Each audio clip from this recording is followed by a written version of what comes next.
হরে Krishna. Ready হয়ে গেল ধোকা প্রসাদ।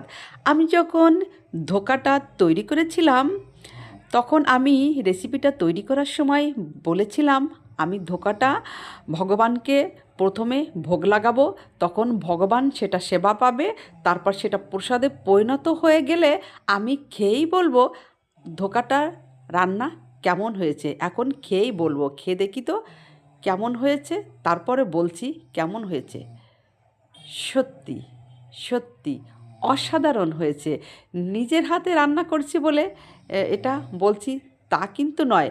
ভগবানের প্রসাদ সবসময় সুন্দর হয়।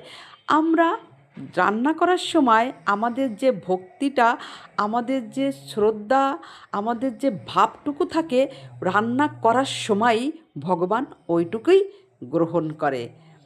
সত্যি রেসিপিটা অসাধারণ হয়েছে। হরি বল।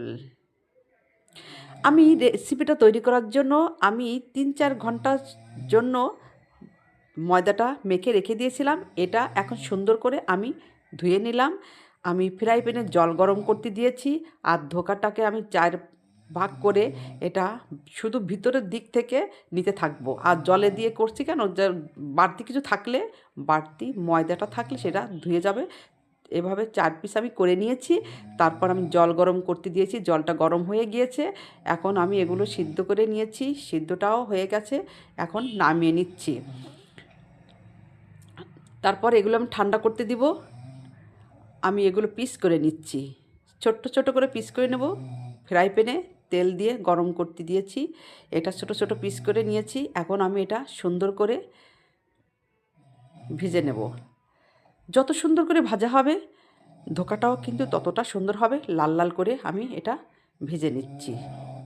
আমার এটা ভাজা হয়ে গেছে, আমি এখন নামিয়ে নিয়ে এখন ধোকা তৈরি করার জন্য থাকছে আদা পেস্ট, জিরা পেস্ট, 2টা টমেটো কুচি, আর 3-4টা গোল আলু। এগুলো আমি গোল আলুগুলো ভেজে উঠায় নিয়েছি। ফ্রাই প্যানের পরে আমি তেল গরম করতে দিয়েছিলাম, দিয়ে দিচ্ছি 2টো শুকনো লঙ্কা, কিছুটা গরম মশলা, দিয়ে দিচ্ছি আদা পেস্ট, দিয়ে দিলাম জিরা পেস্ট, লঙ্কা পেস্ট, হিং দিয়ে দিচ্ছি।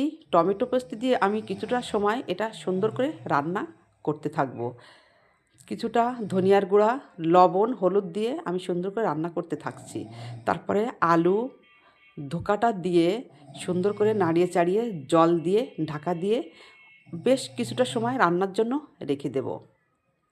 তারপরে এটা রান্না প্রায় হয়ে গেছে, কিছুটা গরম মশলা দিয়ে নাড়িয়ে চাড়িয়ে রান্না হয়ে গেল।